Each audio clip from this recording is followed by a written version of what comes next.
What's happening, guys? Welcome back. I'm Dan. This is another episode of Poor Michigan Beer, although we're not doing a Poor Michigan beer today, guys. This is going to be another variant from Epic Brewing Company. This is the Big Bad Baptist Double Chocolate Double Peanut Butter Cup. So I'm really excited to try this, guys. I have like 3 variants. This is 1, 2, and I have a third one coming, hopefully for a review tomorrow, guys. So I'm going to check this one out and see what this one has to offer. This is coming in at 11. I don't know if it's 10.6 or 11.6. I actually can't tell because it's smudged. Release number 2. Found a winning combination, Big Bad Baptist and peanuts. This year we're taking it to the next level with more peanuts and more cocoa. Pour a glass and take a ride to liquid dessert heaven. This sounds mouth-watering, guys. Again, limited release, rare release for the 2020 version. Let's get after it. And you guys need to stop being like me if you're buying these beers. I hope you're splitting them because I'm just sitting here reviewing, guys. I used to hang around with people and split good beers, and I have not been able to do that this year with COVID, so this is kind of sucked, but I guess we're just going to be more drunk this year than normal. So, anyways. Go to a pour in this little drafting table glass. Shout out drafting table. Ooh, that's pretty black pouring out, guys. Again, a little bit more of that amber tannish hue when it was pouring out. A little bit of that brown in there. Not completely jet black, but in the glass, guys. You're looking at pretty much a jet black beer with a little amber at the bottom, little brownish mix. Medium, tan, dark, mocha head, guys. Definitely sticking around for the time being. Looks pretty creamy, actually, for being 10 or 11.5% or whatever it is here. Wish I could tell which one it is, guys. I want to say it's... The one yesterday was 10.5%, so this looks like either 10 or 11.6. I just don't know which one it is, guys, so let's go to an aroma. Dark chocolates.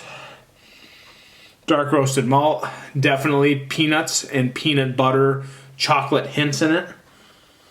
A little bit of bourbon barrel, guys. Maybe a little vanilla undertone, a little bit of like this woody, grainy kind of thing as well.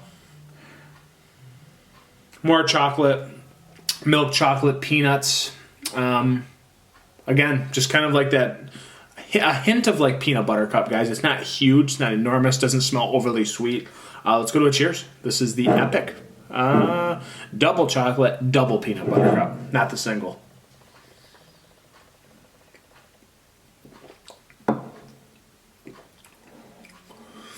Pretty smooth.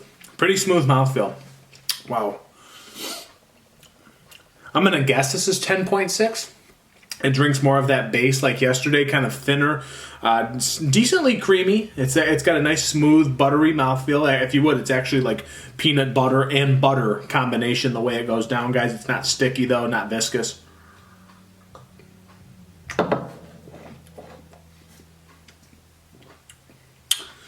I think I'm getting a little bit more of the bourbon barrel on the back end of this one compared to yesterday.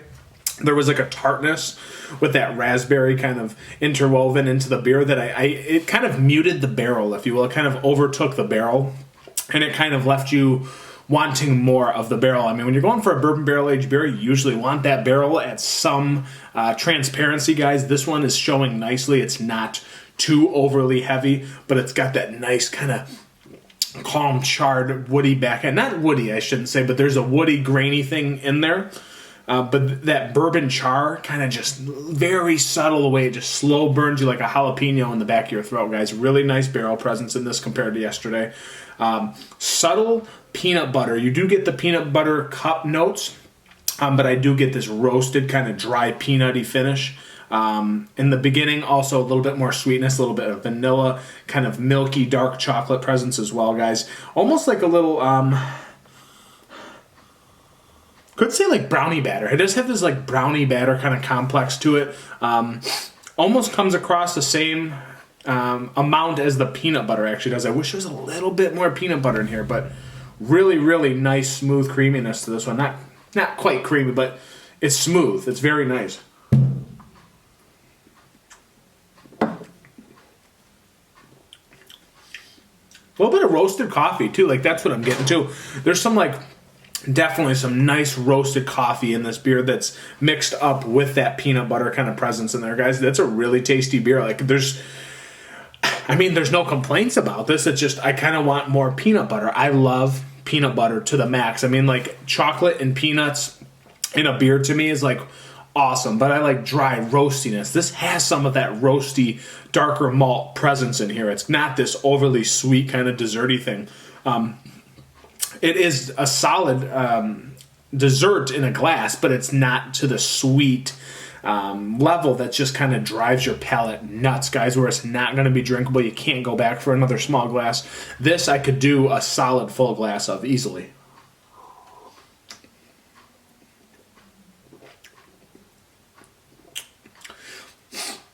I'm getting more coffee now and more barrel than I am peanut butter. I wish the peanut butter was hanging on a little bit stickier on this beer, guys. I'm getting a little bit of that brownie batter kind of thing, like fresh brownies out of the oven. Love that aspect of it, by the way. I love brownie presence in bourbon barrel-aged stouts. Anything with that, I love. This is showing that, but again, guys, light roasted nutty peanuts in here. I wish it was just a little bit heavier. So this is very good. Where it stands, guys, this is, by the way, about $16.99 for the Bomber. Decent price and availability for this, so I'll give it a solid score for that. Not too bad. Could be a tad cheaper, could be more. There's lots of beers that are a lot more than this one. Not that thick of a mouthfeel, though, so I wish it's a little bit thicker. Offered a little bit more. Super drinkable, though. For being barrel with that heat. And all that flavor coming out, guys. But again, just wish there's a little bit more peanut butter. If I had that, I'd score this a lot higher. But where it stands right now, guys, it's going to be a 4.15 out of 5. Really, really good. I really want to bump it up a little bit more, but I think I'd be kind of just playing to my senses of what I love, because I love peanut butter, guys. So I'm going to naturally just bump this score up because it's in my repertoire. I love that kind of style. Love those kind of adjuncts in here. So, yeah, guys, 4.15 out of 5. I'd drink this again, and I would share it over and over and over again. Really enjoy this. This has been another episode of Pour Michigan Beer. If you don't mind, guys, please hit that like button. Maybe, just maybe, you like Michigan beer. You like talking about beer in general, guys. Doesn't have to be Michigan beer, but mostly Michigan beer. Go ahead and hit that subscribe button, guys, and be willing to enter into more content that I'm going to be giving you. I'm Dan. I'm over and out. I will see you guys on the next one. Cheers.